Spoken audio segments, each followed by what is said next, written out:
Hi, everybody. Welcome back to Real Talk, our campus weekly video series where we discuss relationships, empathy, advocacy, and life. Happy almost New Year. We're just ready for 2021. There. We are ready to put 2020 behind us. Close. We're so close. So we're really excited to release this episode for you. As a reminder, all these episodes are pre-recorded and released every Tuesday at 5 p.m. on our IGTV. And yeah, we're really excited to ring in the new year with hopefully some good vibes and having a better year than this past one. For sure. But yeah, it's funny. We were talking about like what we wanted to discuss about, or what do we want to discuss for this episode being released around New Year's, and just talking about what New Year's means, what it brings up, memories, what issues might come up and how to kind of manage them, or emotions around the holidays. So I guess I don't even know where to begin in terms of like thoughts about, I'm not a huge fan of New Year's Eve.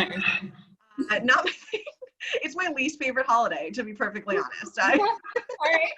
Because I think there's so much hype, like there's so much expectation for it to be super fun, or you have to be doing something like special, Right. and then that those expectations, like you either never meet them, or it turns into like a mess, of like I don't know, whatever it might be. There's right, or you're working and stuff so hard to keep up with like this social pressure and expectation that you're like exhausted by the time it's over.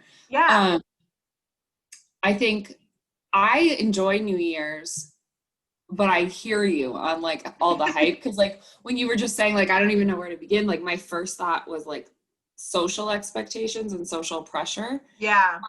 So I think that I've been really lucky to spend a lot of New Year's Eves with my family, so it's not been a ton of like all this social pressure and whatever. And I went to school like out of state when I was in undergrad, so I was always home for the holidays and spent time with friends that I grew up with and stuff, and not like in like a college setting. Like I was spending time with like lifelong friends that I had, or my parents and my sisters and like family friends. That's special. That's nice.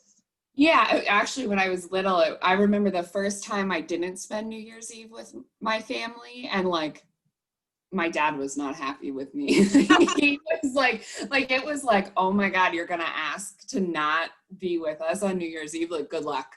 And well, that was a big deal when you're little, I think. So like fighting that family expectations, like I think that there's just a lot of stuff that comes with it.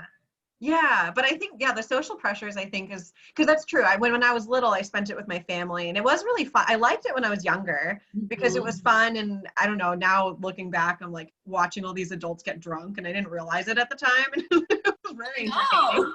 When you're like 10 and you're looking around, you're like, right, you have no idea, dancing, and I think I was like getting older, and you find like your friend groups, maybe in high school, like there were different expectations for what like was fun or cool to do.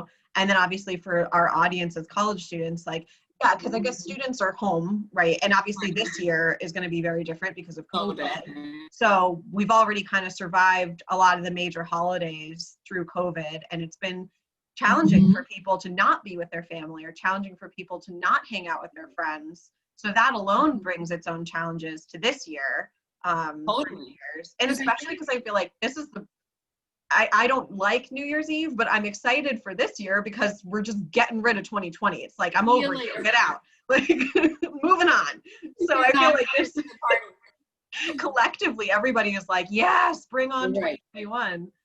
So I think like too, like with the difference of this year, like I am sure that people are trying to figure out like, how do we still celebrate? How do we celebrate safely? Just like they've been with all the other holidays. But I think like there is this vibe, especially for college students and later, earlier, whatever, to get drunk or like, be around a party setting where you're maybe not at home quarantining with your parents and where you can't get away with that stuff.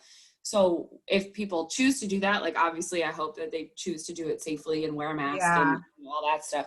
But like also like, if you're not choosing to do that, you're going to maybe feel a little bummed out that you're missing out on, you know, something, or you're excited that this was going to be your first New Year's of legal drinking age, or like, you know, like all the stuff that like you look forward to or you want to do, or like, it was always exciting for me being away at school, like to get to go home and spend that holiday with my high school friends or friends that I had growing up, and like spending time communicating with them beforehand, planning. So like I'm sure that it would be tough to like not get that opportunity this year.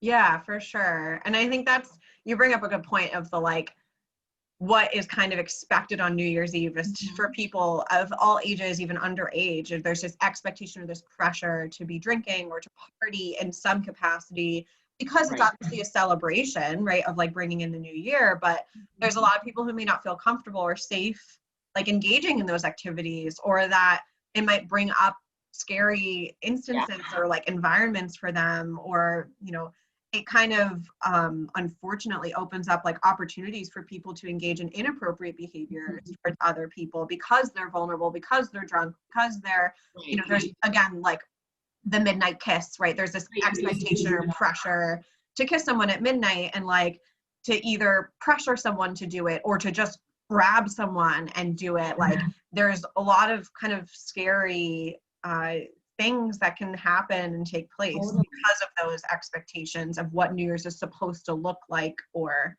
feel like.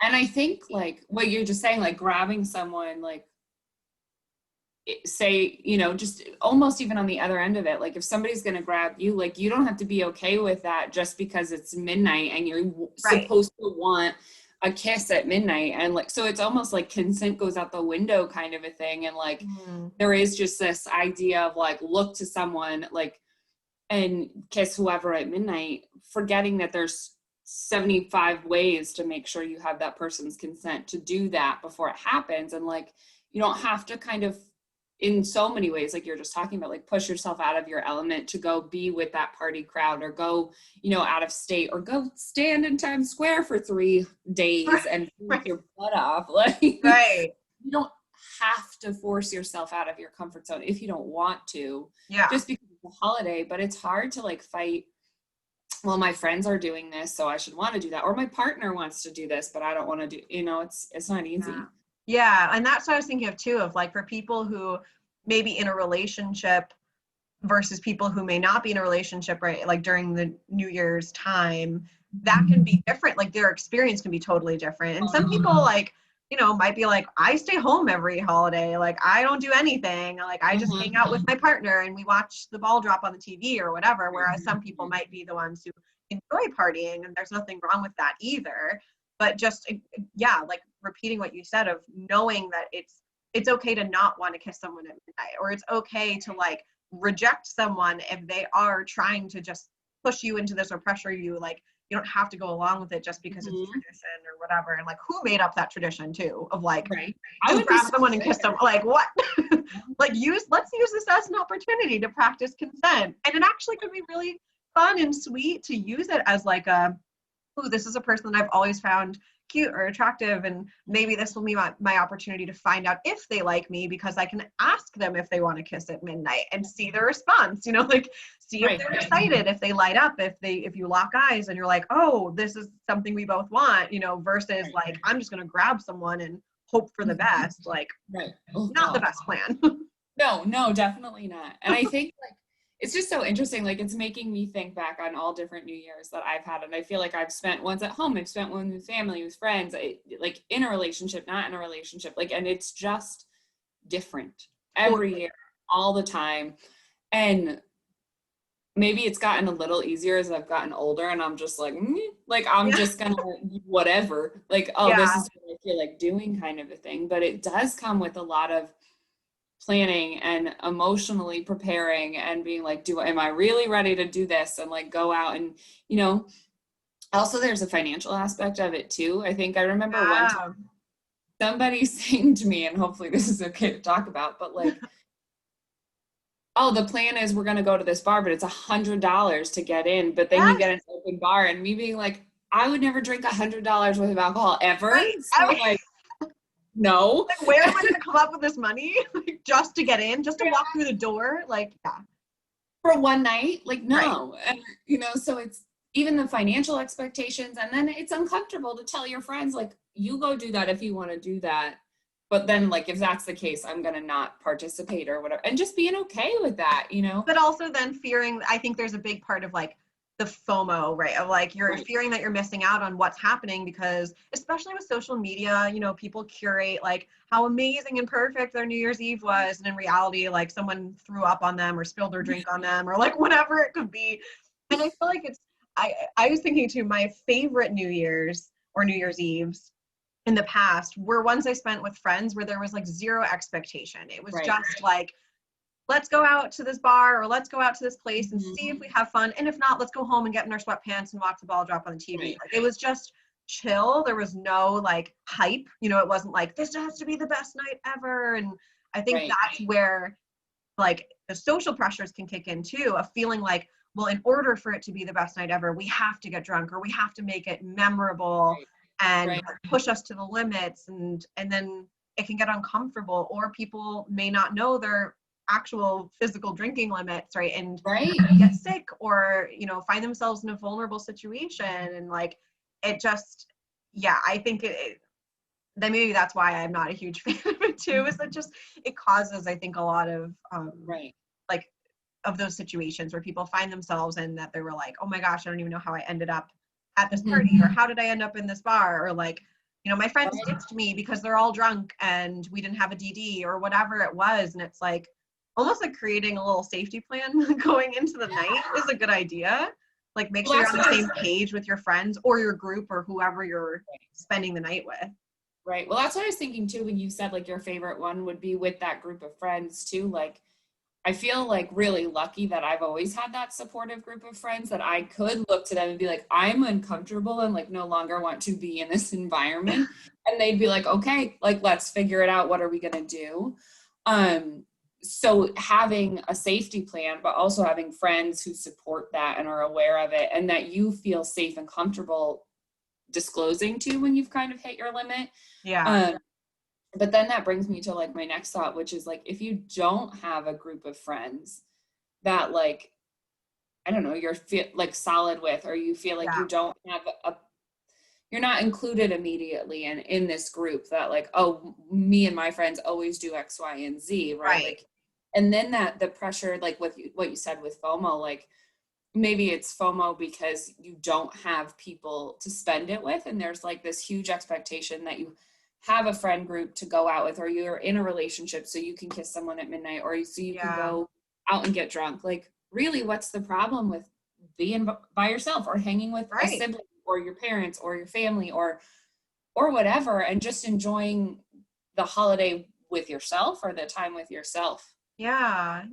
And using it maybe as like, I know that may sound cliche, but like as a reflection for, you know, like some people celebrate in different ways, right? Like it doesn't, I think we're speaking on behalf of college students in that the assumption is that many college students might engage in the partying, but really there's a lot of students that don't drink at all. Like there's a huge population of college students that don't party, don't do drugs, don't smoke, like anything. And so speaking to those students that don't normally engage in those behaviors too, like it is totally fair to like not even consider celebrating in that way and doing it in the way that makes sense for you and feel safe for you. And maybe that's like, I don't know, I love hearing people's holiday traditions, like whatever they may be. And maybe your New Year's tradition is like reflecting on the year or making the, you know, resolutions and whatever they may be.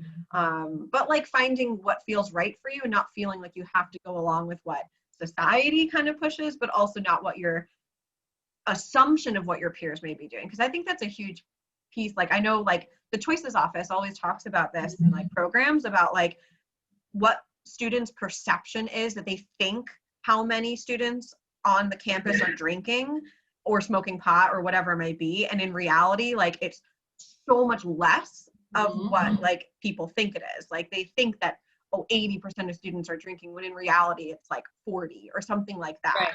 And that's I think it's huge for students to know in general, not just for New Year's, but to understand that you're not alone. If you're one of the students that's never picked up a drink or you're not really into that scene or whatever, you're not alone. So don't feel bad or like feel like you're not, you know, connecting with your peers or whatever, like you're not alone. Yeah. Right. Like you're not failing at life because you're not going out and like, yeah. Or college having the like experience or whatever. Yeah. Right. The college experience thing too, like speaking of social pressures, like there's so much like, and I think with this year too, a lot of students have decided not to live in the residence halls on whatever campus that they're at. And like, because they're taking all online classes. So yeah, they're spending more time at home and maybe missing out on certain things that they would be doing, or not going out to bars or parties or whatever, because it's unsafe right now to be doing that. And we're being encouraged not to. So whether it's a regular Tuesday or it's New Year's Eve or whatever, you know, or a regular Friday, people are living life a little differently. So like, it's okay to not meet the hype of what New Year's Eve is, but it's also like okay to meet the hype. Like I hope you have a great time no matter safely. What you decide to do safely, right? Like make a choices, have, you know, a group of people or whatever you want to do, but like basically I guess I feel like we always come back to this, like celebrate the holiday or do the thing with what's true to you, like with whatever feels good. If you're gonna feel uncomfortable because you're gonna put yourself in a situation with strangers or with a group of friends that you don't fully trust or don't have the best time around, you don't have to do that. Or if you're going to be miserable at home because you decided to turn down the invite, like, you know, maybe you don't have to do that either. Like if you're pre-COVID, you know. So yeah, I was going to say too, like if obviously speaking through the lens of like the work we do, we know that when alcohol is prevalent at parties, at holiday celebrations, whatever it may be, we know that the risk of sexual assaults happening may increase because people who are perpetrators of sexual violence might find it as an opportunity to take advantage of someone who is more vulnerable because they've been drinking, or they might feed that person drinks in order to take advantage of them. So through that lens too, if you find that you experience some type of sexual assault, and maybe you don't define it that way, but you know, people find excuses to like touch people inappropriately at parties or particularly like crowded spaces. And I know obviously that's not hopefully going to happen now because of COVID, but if you find yourself like in a situation where someone touched you where you didn't want to be touched, or kissed you without your consent at midnight, or whatever it might be, like just know it wasn't your fault. Even if you were drinking, like even if you were totally wasted and like completely out of your mind, high, drunk, whatever, no one has the right to touch you without your consent. No one has the right to do something to you without your consent. And you can't even consent if you're that drunk or high anyway. But even regardless, like it's not your fault. Like you still deserve to be treated with respect. And we know that these types of things, unfortunately, happen all the time, but particularly during the holidays. So if that does happen to you this New Year's or last New Year's and you're thinking about it and this is a hard time for you, like just know that we're here for you and that it wasn't your fault. I feel like that is obviously a message we say all the time, but especially during the holidays, I think this is where people can feel extra vulnerable in different situations. So especially since we're talking about alcohol and parties and whatever. No, I think you said that perfectly. I think that's an awesome way for us to wrap up the conversation too, because I think that it was so on point and a really good way to just kind of tie everything together. And basically like what we've been saying from the beginning, like it's not a reason to not get consent, and it's not your fault if you were drinking and someone does that to you, right? Like that conversation that you and I have heard so many times when people say like, oh, well, I was drinking, so like what did I expect to happen? Like, or I was flirting with them, or you know, well, I with them. Yeah, or like I said I was gonna kiss them at midnight, so I don't know what, like how are they gonna know if I didn't want it or whatever. And we hear this stuff all the time, but especially during the holidays there can be that extra added expectation of intimacy in some way that makes people feel like they are at fault, of like, well, I didn't say no, or I didn't stop them or whatever, but doesn't matter, it wasn't your fault. Never ever the victim's fault. Never. Yeah, exactly. And I think like it's just an important message always, but for now too. So we hope that everybody has like the best New Year's ever and that it looks like whatever's right for you. Let us know how you're planning on spending your New Year's or what you're thinking of. And if this episode like brought up thoughts for you, Cara mentioned before, right? If you had a past experience that was uncomfortable and you want to talk about it, like you have a right to feel some type of way about it and get support for it. So we're always here. You can comment, you can email us, you can reach us over the phone. And these videos will be available at 5 p.m. on Tuesdays on our IGTV. So if you have thoughts, comments, questions, concerns, anythings, let us know, and we will leave like contact information and stuff in our caption. So thank you for joining us and Happy New Year's. Happy New Year. I wish I had the little like, See you later, 2020. Yeah, peace out 2020.